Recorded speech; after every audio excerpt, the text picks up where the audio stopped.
Many children of divorced or separated parents will end up living, as I did, between the two homes of their parents. And in this video, I want to talk about some of the reasons why that can be particularly difficult and challenging for children. As happy as they may be to spend time with each of their parents, there are challenges that come splitting your time between two different homes. Now, if you're a child of divorced parents, you understand what I'm talking about. So one of the primary or overarching challenges for children of divorced parents is that they have to split their time and perhaps even split their identity between the homes of each parent. Some children will evenly split their time between parents, going back and forth, maybe every day, every other day, half of the week in one home, half of the week in the other home, 1 week at a time, another week at a time, or some kind of arrangement like this.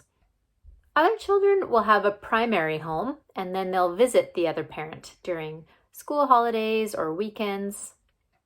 I've even heard of kids who will sleep in one home but spend the day in the other home. So if you've experienced this as a child, you know two things.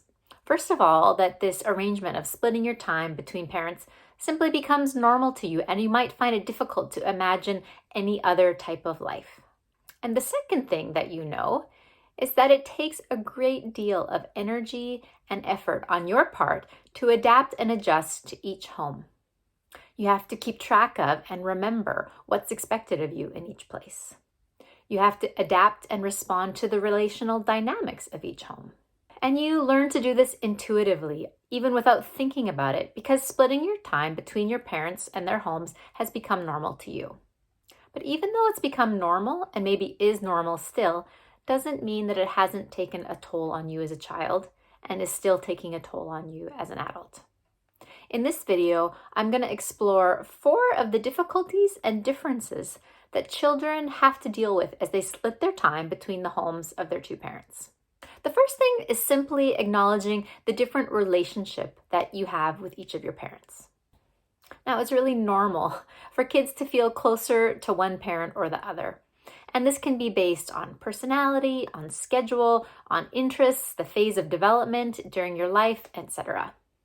You might feel that one parent is just more like you, or they get you. The circumstances of your life might mean that one parent has more time with you. They're around in your day-to-day life, and they're acquainted with your needs, your routines, your schedules. You may have a lot of one-on-one time with a certain parent because they take you to school or they drive you to piano lessons. So what this means is that when your parents break up and you have to split your time between homes, you may struggle because of how close you feel to one parent and perhaps how distant you feel with the other parent. In one home, you may feel relaxed and safe. You might understand what's expected of you. There might be a closeness and a trust. But in the other home, you may just simply feel on edge or misunderstood or overlooked. A second difference that children of divorced parents have to adapt to is the different rules in each of the homes.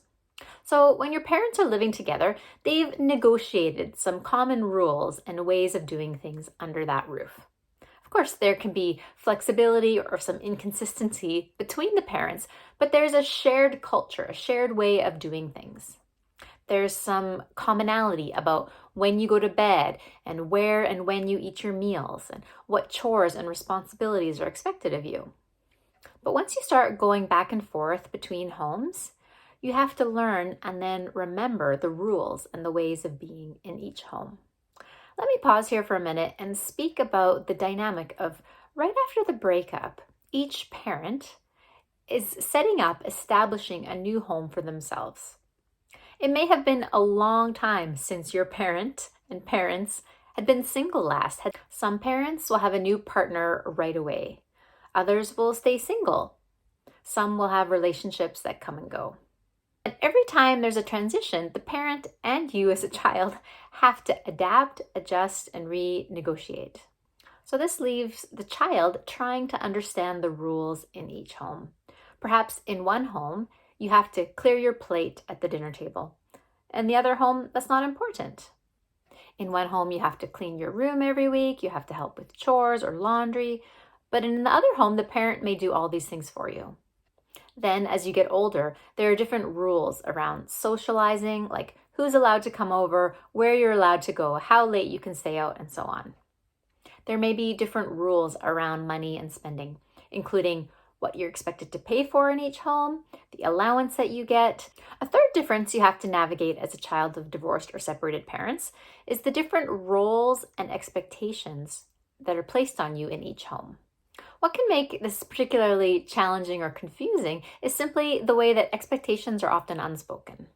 So just for the sake of contrast, let's imagine that in one home you are there with a single parent. So when you and any siblings that you have are in that home, you have a lot of responsibility for yourself.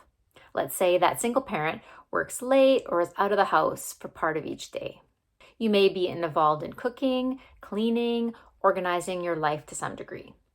You may spend a lot of time on your own. You may have a lot of freedom over your schedule and your belongings and your friendships, what you eat and when you eat, and so on. This home may be quiet, peaceful, and low-key. You may be expected to get good grades, to pick up after yourself, and to assertively ask for what you need. But in your other parent's home, as a point of contrast, life may be completely different. Your other parent may be remarried with kids. There are constantly people around. There is noise, there are systems, there's activity, there's always people coming and going. You might even be sharing a room with another child. In this home, you have little say about what and when you eat, how you spend your time. In this household, you might be expected to go with the flow and not be so focused on tasks. You might be encouraged to consider the needs of others, to be agreeable and easygoing and supportive. Now, I don't mean to say that there is one right or wrong way to run a household.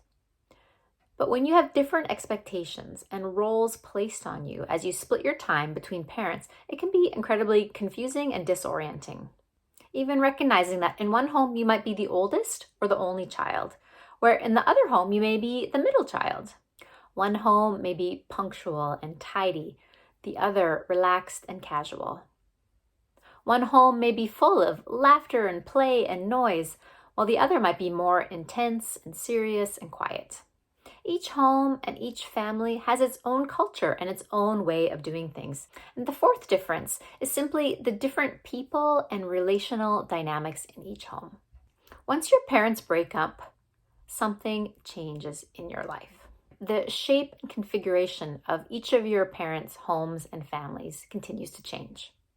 As I mentioned, in one home, it might just be you and your parent, or you, your parent, and your siblings.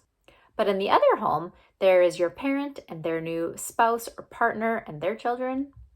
Your parent or parents may have a stable relationship, or their relationships may adjust and change over time.